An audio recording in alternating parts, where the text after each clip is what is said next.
इससे पहले हमने आपको हेलो एल्केन के निर्माण के बारे में बता दिया था। वहाँ पे हमने आपको बताया था कि हेलो एल्केन का निर्माण आप किस तरह से कर सकते हैं। वहाँ पे हमने हैलोजनीकरण विधि द्वारा बताया था, एल्कोहल के द्वारा बताया था। एल्कोहल में हमने 3-4 स्टेप लिया था और हमने एक थायोनिल क्लोराइड जो था उसको भी बताया था कि किस तरह से एल्कोहल की क्रिया आप थायोनिल क्लोराइड से कराते हैं। वहाँ पे शायद हमने नाम बताना भूल गया था, उसको टार्जन अभिक्रिया कहते हैं।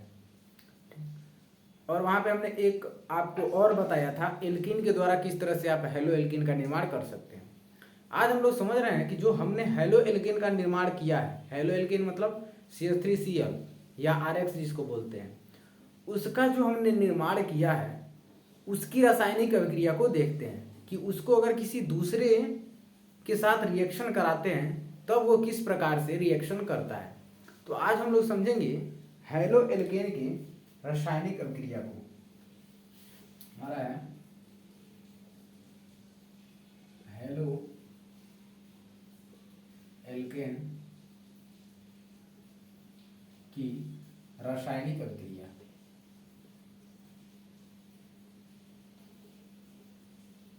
इससे पहले हमने आपको जो बताया था वो उसका निर्माण था कि हेलो एल्केन का निर्माण किया कैसे जाता है। आज हम आपको बताएंगे कि हेलो एल्केन की रासायनिक अभिक्रिया कैसे होती है। इसमें सबसे पहले हम ले रहे हैं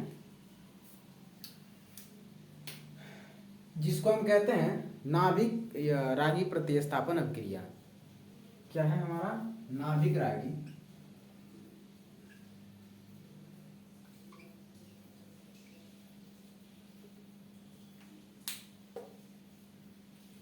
हमारा है नाभिक रागी प्रतिस्थापन अभिक्रिया।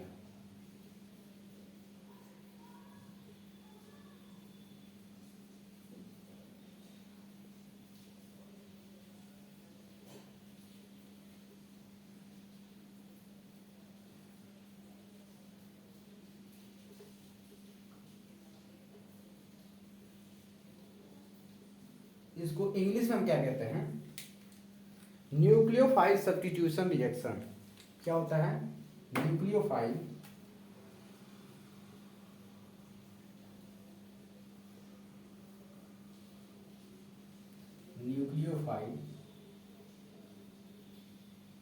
सब्स्टिट्यूशन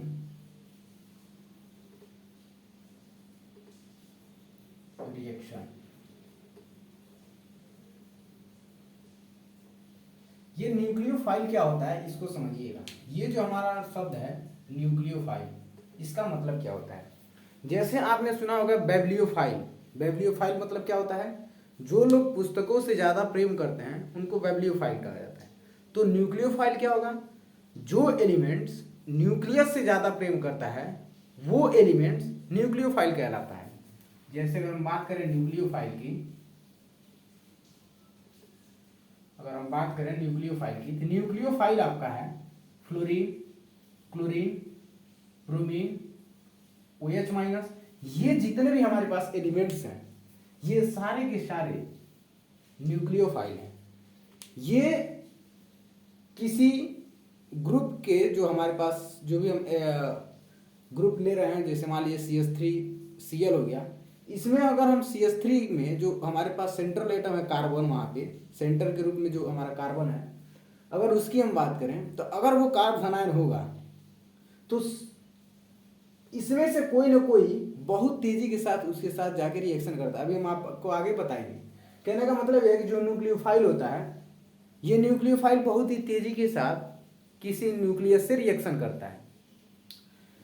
तो अगर हम नाभिक रागी प्रतिस्थापन अभिक्रिया की बात करें तो ये अभिक्रिया किससे हम करा रहे हैं? Halo alkane. तो हेलो एल्केन हम कोई एटम ले लेते हैं, जैसे मान लीजिए हेलो एल्केन का कोई हम ग्रुप ले लेते हैं, जैसे CH3Cl। ये हमारे पास हेलो एल्केन है। इस हेलो एल्केन की अभिक्रिया हम किससे करा रहे हैं? नाभिक रागी से। तो नाभिक रागी प्रतिस्थापन अभिक्रिया में क्या होता है? नाभिक रागी यही है, फ्लोरीन, क्लोरीन, ब्रोमीन, ये सब पे माइनस है, OH-। आप इसी में से किसी न किसी से कराएंगे। हम करा ले रहे हैं इसकी OH- से। सपोज दैट इसकी हम क्रिया किससे करा रहे हैं? OH- से। तो नाभिक रागी प्रतिस्थापन अभिक्रिया में होता क्या है? यहाँ पे सब जुड़ा है प्रतिस्थापन। तो हमारे पास जो न्यूक्लियोफाइल है ये है फ्लोरीन, क्लोरीन, ब्रोमीन, OH। ये इसमें इस Cl को जाके प्रतिस्थापित करता है, CH3 को तो करेगा नहीं, इसमें इस Cl को जाके प्रतिस्थापित करता है। देखिएगा कैसे, ये हमारे पास जो है CH3, इसको हम थोड़ा स्ट्रक्चर के रूप में लिख लेते हैं। यहाँ पे C है, एक H, ये H, ये H, ये हमारे पास एक बॉन्ड बना रहा है किसके साथ, Cl के साथ, एक इलेक्ट्रॉन इसका, एक इलेक्ट्रॉन इसका, और इसकी अभिक्रिया हम करा रहे हैं किससे, OH माइनस के साथ। तो ये हमको क्या देगा उसको देखिएगा, ये जो हमारे पास Cl है, ये इन दोनों इलेक्ट्रॉन को अपने ऊपर ले लेता है और ये हो जाता है Cl माइनस, और ये इस रिएक्शन में Cl माइनस बाहर निकल जाता है, और उसके जगह पे ये जो हमारा OH माइनस है ये जाके इसके साथ यहाँ पे जुड़ जाता है। तब किसका निर्माण होता है, तब निर्माण होता है H H H, और यहाँ पे ये OH का निर्माण हो जाता है, मतलब CH3OH का निर्माण हो जाता है। प्लस तो होगा नहीं। अब ये रिएक्शन क्या मिल रहा है, ये रिएक्शन मिल रहा है आपका, ये हमको यहाँ पे लिखना चाहिए था, ये जो रिएक्शन है जब OH जाके जुड़ता है तो ये क्या मिलता है, CHH और यहाँ पे OH। तो आपने देखा कि हमारा जो Cl था इसमें से बाहर निकल गया, मतलब प्रतिस्थापित हो गया, उसके जगह पे कौन आ गया, OH, और OH है क्या, न्यूक्लियोफाइल का एलिमेंट है। तो न्यूक्लियोफाइल का एलिमेंट किस तरह से हेलो एल्केन में जाके उसके जो हैलाइड परमाणु है उसको प्रतिस्थापित करके और नाभिक रागी प्रतिस्थापन अभिक्रिया देता है, ये आपने समझ लिया। अगर इसको आप यूं कहें तो फॉर्मूला कह सकते हैं, लिखना चाहें तो हमको पता है कि हेलो एल्केन का फॉर्मूला, मतलब फॉर्मूला क्या होता है, RH, प्लस इसकी रिएक्शन किससे करा रहे हैं, न्यूक्लियोफाइल। यहाँ पे हमने एक चीज बताना भूल गया कि न्यूक्लियोफाइल को हमेशा Nu माइनस से रिप्रेजेंट करते हैं। इस न्यूक्लियोफाइल को हम Nu माइनस से लिखते हैं। ये Nu माइनस मतलब OH माइनस या फ्लोरीन माइनस या क्लोरीन माइनस या ब्रोमीन माइनस। Nu माइनस का मतलब यही है कि या तो फ्लोरीन होगा, क्लोरीन होगा, ब्रोमीन होगा या OH माइनस होगा। जब ये आपस में रिएक्शन करते हैं तो इसमें ये जो हमारे पास X है ये इसमें से बाहर निकल जाता है और उसके जगह पे Nu माइनस ये आके जुड़ जाता है। तब क्या बनता है उसको देखिएगा, तब हमारे पास Nu, अब Nu माइनस जो था वो कहीं ना कहीं यहाँ पे अगर ये दोनों इलेक्ट्रॉन को लेके निकला है यहाँ पे पॉजिटिव चार्ज आया होगा, यहाँ पे जो पॉजिटिव चार्ज है उसको ये माइनस चार्ज जाके बैलेंस कर देता है और ये बन जाता है RNU प्लस। यहाँ पे देखिएगा ये जो हमारा क्लोरीन निकला है यहाँ पे ये क्या है, हैलाइड परमाणु है, हैलाइड परमाणु को X से रिप्रेजेंट करते हैं। तो ये जो हमारा X परमाणु है ये हमेशा माइनस में आता है। तो आप इस तरह से नाभिक रागी प्रतिस्थापन अभिक्रिया का एक शॉर्ट तरीके से रिप्रेजेंट कर सकते हैं कि नाभिक रागी प्रतिस्थापन अभिक्रिया को हम इस तरह से लिखते हैं।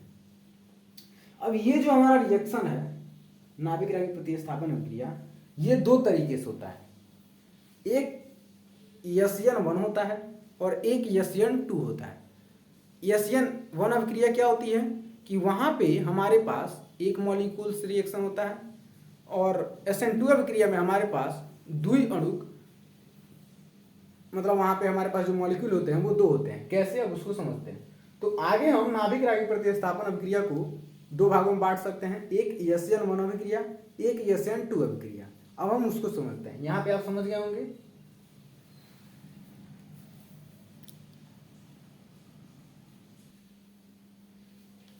अब ये जो हमारे पास नाभिक रागी प्रतिस्थापन अभिक्रिया है ये दो प्रकार के होते हैं। हम यहीं पे इसका कंपैरिजन कर ले रहे हैं। एक होता है एक अणु प्रतिस्थापन अभिक्रिया, नाभिक रागी प्रतिस्थापन अभिक्रिया। इसमें पहला जो होता है वो होता है एक अणुक, इसको बोलते हैं एक अणुक नाभिक रागी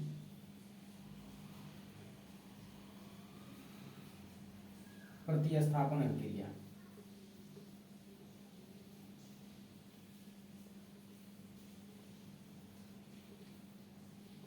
इसी को हम कहते हैं SN1। अभी हम इसका बता रहे हैं कि SN1 नाम क्यों दिया गया। दूसरा जो होता है उसको बोलते हैं द्विअणुक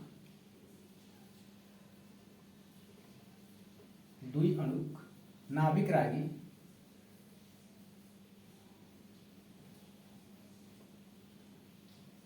प्रतिस्थापन अभिक्रिया।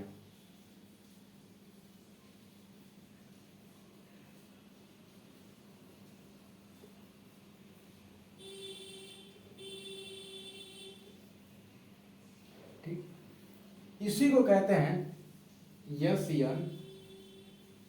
SN2। तो SN1 और SN2 क्या है इसको पहले समझा देते हैं, उसके बाद हम समझाएंगे आपको कि SN1 क्यों नाम दिया गया, SN2 क्यों नाम दिया गया। ये जो एक अणुक नाभिक रागी प्रतिस्थापन अभिक्रिया है ये साधारणतः 3 डिग्री हेलो एल्केन से ही मिलता है। SN1 जो अभिक्रिया है ये ज्यादातर रिएक्शन 3 डिग्री हेलो एल्केन के द्वारा होता है। 3 डिग्री हेलो एल्केन क्या होगा, 2 डिग्री हेलो एल्केन क्या होता है, 1 डिग्री हेलो एल्केन क्या होता है, ये आपको बता दें। अगर नहीं बताएं तो फिर से एक बार समझ लीजिए कि हमारे पास अगर 3 डिग्री हेलो एल्केन की बात करें, जैसे हेलो एल्केन में क्या होता है CH3Cl, ये एक हेलो एल्केन है क्योंकि ये हो गया हमारा R एल्किल ग्रुप और ये हो गया X, तो ये हमारा हेलो एल्केन है। अब हम अगर ये कौन सा होगा इसकी बात उठाते हैं। अब हम समझते हैं कि ये 1 डिग्री 2 डिग्री 3 डिग्री कैसे बन सकता है। तो 3 डिग्री बनाने के लिए हमारे पास एक जो इसके बीच में सेंट्रल एटम ये कार्बन होगा, वहां पे हम 3 कार्बन से इसको जोड़ देते हैं और ये हमारा एक Cl हो गया। यहाँ पे जो हमारे पास 3 हाइड्रोजन थे उसके जगह पे हमने 3 कार्बन को जोड़ दिया। अब कार्बन की संयोजकता तो 4 होती है, तो हम इसकी वैलेंसी को बैलेंस करते हैं। तो ये हमारा एक H हो गया, एक H ये हो गया, एक H ये हो गया। इसी तरह से आप देख रहे हैं कि इसको 3 कार्बन की जरूरत, 3 हाइड्रोजन की जरूरत है। इसी तरह से इसको 3 हाइड्रोजन की जरूरत होगी, इसी तरह से इसको 3 हाइड्रोजन की जरूरत होगी। तो ये हमारा जो बन गया देखिए CH3, तो ये हमारे पास 3 CH3 मिल गए, CH3, उसके बाद है हमारा C और उसके बाद है Cl। तो CH3CCl जो है हमारा, CH3 कितने हैं 3, ये हमारे पास CH3 3 है। तो CH3C और Cl ये जो हमारा एलिमेंट बना है इसको कहेंगे हम 3 डिग्री हेलो एल्केन। अगर 2 डिग्री की बात करें तो यहाँ पे एक ये जो हमारा कार्बन है ये हट जाएगा और इसके जगह पे क्या आ जाएगा, इसके जगह पे आ जाएगा आपका कोई दूसरा हाइड्रोजन। तो अब हमारे पास एक कार्बन अलग अलग 2 कार्बन परमाणुओं से जुड़ा है, तो ये 2 डिग्री हेलो एल्केन होगा। अगर हम इसको 1 डिग्री हेलो एल्केन बनाना चाहते हैं तो यहाँ से फिर हम एक और CH3 को हटा देंगे और ये हो जाएगा हमारा H। तो अब आप समझ गए होंगे कि हमारा जो हो जाएगा हेलो एल्केन हो जाएगा CH3CH2Cl। तो CH3CH2 जो Cl है वो 1 डिग्री है। तो हम यहाँ पे किसकी बात कर रहे हैं, हम यहाँ पे बात करेंगे 3 डिग्री हेलो एल्केन। अब 3 डिग्री हेलो एल्केन क्या होगा उसको समझते हैं। 3 डिग्री हेलो एल्केन में एक हमारे पास सेंटर पे कार्बन होगा और ये हमारे पास अलग अलग 3 CH3 परमाणु से जुड़े होंगे, जो अभी हमने आपको बताया है। ये होता है 3 डिग्री हेलो एल्केन और इसके साथ क्या जुड़ेगा, इसके साथ जुड़ेगा Cl, तभी तो ये हेलो एल्केन होगा, क्योंकि फ्लोरीन क्लोरीन ब्रोमीन का यहाँ पे जुड़ना जरूरी है। और 3 डिग्री कब होगा, जब ये वाला कार्बन कम से कम 3 एटम से जुड़ा होना चाहिए। अगर ये 3 कार्बन से अगल बगल अपने नहीं जुड़ेगा तो ये हमारा 3 डिग्री हेलो एल्केन नहीं होगा। जब आप इस 3 डिग्री हेलो एल्केन की अभिक्रिया किसी न्यूक्लियोफाइल मतलब क्लोरीन फ्लोरीन ब्रोमीन OH से कराते हैं, तो इसमें अगर मान लेते हैं हम OH माइनस को ले लेते हैं, तो यहाँ पे ये जो हमारा रिएक्शन है इसमें देखिएगा ध्यान से, ये जो रिएक्शन है इसमें यहाँ पे ये जो हमारा 2 इलेक्ट्रॉन है, एक इलेक्ट्रॉन कार्बन का एक इलेक्ट्रॉन क्लोरीन का, ये दोनों इलेक्ट्रॉन इसके ऊपर शिफ्ट हो जाते हैं क्योंकि ये ज्यादा विद्युत ऋणात्मक होता है, तो अपनी तरफ बहुत तेजी के साथ खींच लेता है। जब ये इसको अपनी तरफ खींच लेता है तो ये पूर्ण रूप से माइनस चार्ज वाला हो जाता है। तो हमको तो एक मिल गया Cl माइनस, ये तो मिल गया। अब आप देखिएगा कि यहाँ पे अगर एक इलेक्ट्रॉन इसको, इसका जो एक इलेक्ट्रॉन ये था, इस कार्बन का जो एक इलेक्ट्रॉन ये था, जब इसने इसके ऊपर ट्रांसफर हो गया, जब ये वाला इलेक्ट्रॉन भी इसके ऊपर ट्रांसफर हो गया, ट्रांसफर मतलब ये बहुत ही मजबूत होता है, विद्युत ज्यादा ऋणात्मक होता है, ये बहुत तेजी के साथ उसको अपनी तरफ खींच लिया, तो इसके ऊपर एक पॉजिटिव चार्ज आ गया, इस कार्बन वाले के ऊपर एक पॉजिटिव चार्ज होगा क्योंकि इलेक्ट्रॉनों की कमी हो गई। तो पॉजिटिव चार्ज हो गया तब क्या हुआ, ये देखिए हमारा पास ये जो कार्बन था ये CH3, ये CH3, ये वाले CH3 जो है अगल बगल ये CH3, लेकिन यहाँ पे ये पॉजिटिव चार्ज बन गया और इसी पॉजिटिव चार्ज को हम बोलते हैं कार्ब धनायन। यहाँ पे ये वाला जो कार्बन है इस कार्बन के ऊपर धनायन होने के कारण इसको बोलते हैं कार्ब धनायन। ये हमारा है कार्ब धनायन। ये हमारे पास कार्ब धनायन का निर्माण हो गया और ये जो प्रक्रिया थी ये धीमी गति से होती है, ये एकाएक नहीं होता है, धीमी गति से होती है, बहुत धीमी गति से होती है। जैसे मान लीजिए अगर हम बात करें H+Cl तो हमको पता है H+ चार्ज होता है, Cl- चार्ज होता है, ये बहुत तेजी के साथ रिएक्शन होता है। लेकिन ये वाला रिएक्शन पहले ये टूटता है, उसके बाद टूटने के बाद ये दोनों इसके ऊपर शिफ्ट होता है, तो इसमें एक लंबी प्रोसेस होती है, तो ये अभिक्रिया धीरे होती है। लेकिन ये अभिक्रिया आयनिक अभिक्रिया इसलिए बहुत फास्ट होता है। इसके बाद ये वाला जो हमारा CH3 C+, मतलब जो कार्ब धनायन का निर्माण हुआ है, अब ये जाके ये तो हमारा था पहला स्टेप फर्स्ट था, ये स्टेप फर्स्ट। स्टेप सेकेंड में जाके ये वाला जो हमारा कार्ब धनायन है ये इस OH- से रिएक्शन करता है। मतलब अब ये जो हमारा OH- जो न्यूक्लियोफाइल है ये अब इसके साथ बहुत तेजी के साथ जाके जुड़ता है। तो यहाँ पे ये जो प्रोसेस होता है ये बहुत तेजी के साथ होता है। तो अब इसकी देखिएगा, इसको अगर हम इसकी रिएक्शन देखें तो ये हो गया हमारा C+ CH3 और ये किसके साथ जुड़ रहा है, ये जुड़ रहा है अब OH- के साथ। यहाँ पे हमारा क्लोरीन निकल चुका है। अब ये रिएक्शन क्या देता है, ये देता है CH3 ये OH और यहाँ पे हमारा जाके नाभिक रागी प्रतिस्थापन अभिक्रिया कंप्लीट हो गई। इसमें ये जो अभिक्रिया है ये बहुत तेजी के साथ होता है क्योंकि इसमें कुछ टूटना है नहीं, बॉन्ड वगैरह, सिर्फ जुड़ना है। तो ये वाली जो अभिक्रिया है ये बहुत तेजी के साथ होती है। ठीक, ये जो अभिक्रिया है ये बहुत धीमी होती है। तो आपको पता है कि हम आपको रासायनिक बलगति के चैप्टर में आपको बताया गया होगा, और नहीं बताया गया होगा तो आगे आप पढ़ेंगे कि जो अभिक्रिया की वेग होती है वो हमेशा धीमे पद से लिखा जाता है। जो बहुत फास्ट रिएक्शन होता है उसके आप उसकी मेजरमेंट नहीं कर सकते हैं। मेजरमेंट हमेशा रिएक्शन में धीमी अभिक्रिया का किया जाता है। तो ये जो हमारे पास धीमी अभिक्रिया है, इस धीमी अभिक्रिया में जो रिएक्शन कर रहा है वो हमारा है ये स्टेप। इसमें सिर्फ यही स्टेप हमारा रिएक्शन कर रहा है। ये हमारे पास अभी भी रिएक्शन नहीं किया, ये दूसरे स्टेप में जाके रिएक्शन किया है। तो इस अभिक्रिया में जो हमारे पास रिएक्टेंट होते हैं उन्हीं के द्वारा हम इसकी वेग को लिखते हैं। तो इसका अगर हम वेग लिखना चाहें तो वेग लिखना चाहें अगर इसका, तो ये होता है कोई कांस्टेंट अभिक्रिया जो भी होती है तो उसमें एक कांस्टेंट पद आता है।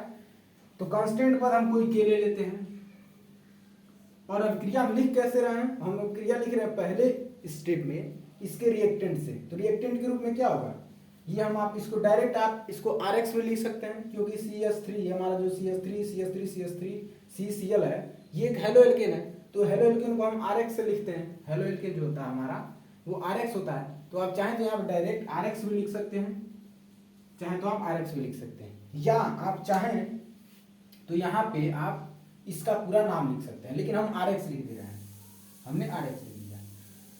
तो इसमें आपने देखा कि ये जो हमारा अभिक्रिया के वेग है ये सिर्फ और सिर्फ इसके एक रिएक्टेंट के ऊपर या एक अणु के ऊपर ही डिपेंड कर रहा है, जो कि CH3 का होल थ्राइस Cl है, मतलब 3 डिग्री हेलो एल्केन है, इसी के ऊपर निर्भर कर रहा है। तो वही है इसमें। इसको अब आप देखिएगा, ये होता है यस से सब्स्टिट्यूशन, यन से न्यूक्लियस सब्स्टिट्यूशन किसका, 1 एटम का।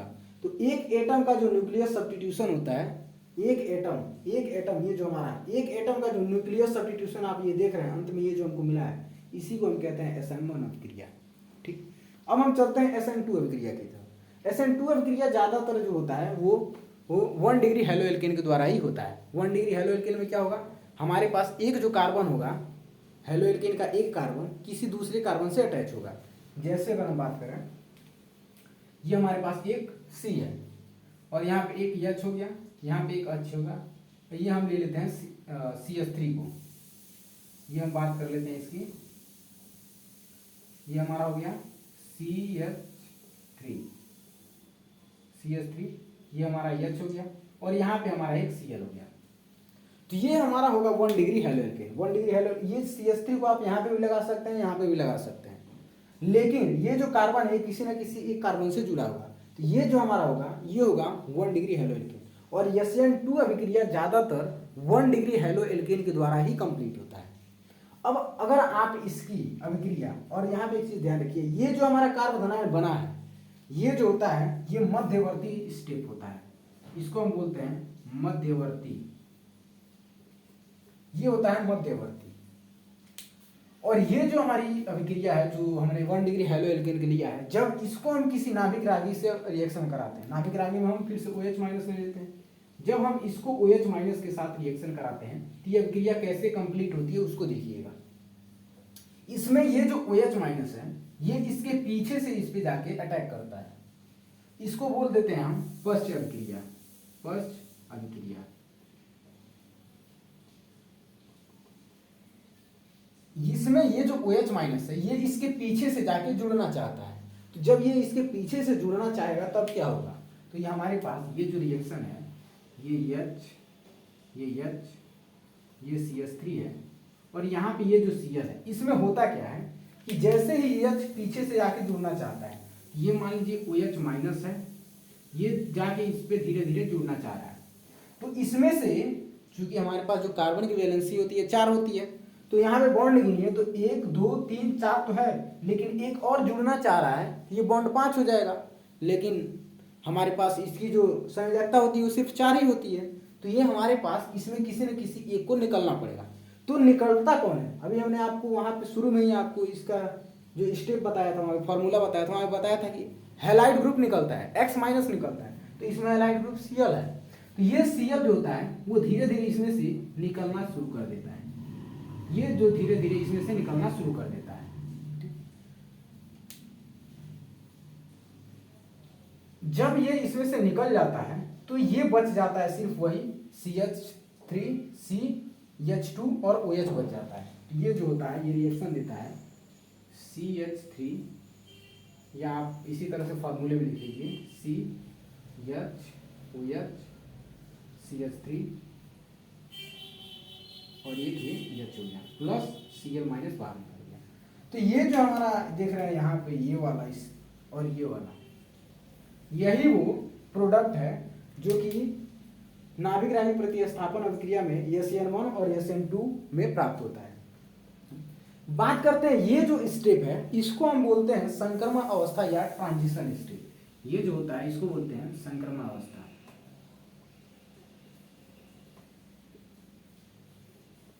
और ये जो रिएक्शन होता है ये एक ही स्टेप में कंप्लीट हो जाता है। अब बात आती है कि इसको SN2 क्यों कहते हैं, क्योंकि जब आप इसके वेग को लिखते हैं, यहाँ पे हमने ये जो लिखा है इसका वेग, तो अगर आप इसके वेग को लिखते हैं, जब आप इसके वेग को लिखेंगे तो कैसे लिखेंगे, तो इसमें जो वेग होगा ये देख रहे हैं कि यहाँ पे दोनों स्टेप एक साथ कंप्लीट हो रहा है, मतलब OH माइनस इसके पीछे से जाके इसी के ऊपर रिएक्शन कर रहा है। यहाँ पे OH माइनस पहले स्टेप में कोई भाग नहीं ले रहा था, तो अब इसमें जो हमारा वेग होता है इनके रिएक्टेंट में जो दोनों पदार्थ हैं दोनों के ऊपर निर्भर करता है, और दोनों के ऊपर निर्भर करने के कारण न्यूक्लियर सब्स्टिट्यूशन में दो जो हमने लिखा है ये रिप्रेजेंट करता है कि हमने 2 एटम को लिया है, इसीलिए हमने यहाँ पे द्विअणुक नाभिक रागी प्रतिस्थापन अभिक्रिया लिया है जिसके SN2 कहते हैं। द्विअणुक मतलब हमारे पास एक अणु ये है और एक अणु ये है, एक अणु मतलब हमारे पास सिर्फ एक ही अणु यहाँ पे इस अभिक्रिया में इसके वेग को निर्धारित कर रहा था। यहाँ पे इस अभिक्रिया में इसके वेग को निर्धारित करने वाले हमारे पास 2 रिएक्टेंट पदार्थ हैं, एक है ये और एक है ये, तो इसको हम कहते हैं द्विअणुक नाभिक रागी प्रतिस्थापन अभिक्रिया या SN2। SN मतलब अभी हमने आपको बताया कि S से होता है सब्स्टिट्यूशन, सब्स्टिट्यूशन मतलब प्रतिस्थापन, और N से होता है न्यूक्लियोफाइल, और 2 का मतलब 2 अणु। ये आपको समझ में आ गया। तो अब आप इसको लिखना चाहें कि वेग बराबर, तो क्या लिखेंगे, एक कांस्टेंट की आता ही आता है, किसी भी रासायनिक अभिक्रिया में एक कांस्टेंट पद होता है। ये कैसे होता है ये हम आपको बलगति वाले चैप्टर में बताएंगे, ठीक। उसके बाद हमारे पास एक आता है RX इसी को हम RX भी कहते हैं, या आप इसका नाम भी लिख सकते हैं। तो ये हो गया हमारे पास RX, और इसके साथ साथ ये जो हमारा NU माइनस है, NU माइनस ये वाला न्यूक्लियोफाइल, ये OH क्या है, OH माइनस क्या है, न्यूक्लियोफाइल है, तो आप इसको लिख सकते हैं NU माइनस। तो इसमें जो हमारे पास इस अभिक्रिया के वेग को निर्धारित करने वाले पद हैं, उसमें दो पद हैं, एक RX है, एक NU माइनस है। तो आपने देखा कि SN1 अभिक्रिया क्या होती है, SN2 अभिक्रिया क्या होती है। अब इसका जो डिटेल होगा वो हम इसके नेक्स्ट पार्ट में बताएंगे। ये तो इसका था सिर्फ इंट्रोडक्शन कि SN1 अभिक्रिया क्या होती है, SN2 अभिक्रिया क्या होती है। इसको हिंदी में कहते हैं एक अणुक नाभिक रागी प्रतिस्थापन अभिक्रिया, इसको कहते हैं द्वि अणुक नाभिक रागी प्रतिस्थापन अभिक्रिया। और हमने बताया आपको कि नाभिक रागी प्रतिस्थापन अभिक्रिया क्या होता है, शुरू में ही हमने आपको बता दिया था, उसके बारे में इंट्रोडक्शन के रूप में हमने दे दिया था, उसका फॉर्मूला क्या होता है उसको हमने दे दिया था। न्यूक्लियोफाइल क्या होता है, हमने आपको बताया कि वेब्लियोफाइल जिस तरह से होता है, मतलब पुस्तकों से ज़्यादा प्रेम करने वाले जो लोग होते हैं उनको वेब्लियोफाइल बोलते हैं, उसी तरह से न्यूक्लियस से ज़्यादा जो प्रेम करने वाले होते हैं उसको न्यूक्लियोफाइल कहते हैं। तो यहाँ पे न्यूक्लियस के रूप में क्या है, कार्बन पे यहाँ पे प्लस चार्ज जो है, ये जो है ये OH माइनस से जब जाके जुड़ रहा है, OH माइनस इसके ऊपर जाके जुड़ रहा है, तो ये इसके न्यूक्लियस पे ही जाके जुड़ रहा है। ठीक, तो आपने समझा कि SN1 अभिक्रिया SN2 अभिक्रिया क्या है। नेक्स्ट वीडियो में हम इसके डिटेल SN1 और SN2 की चर्चा करेंगे।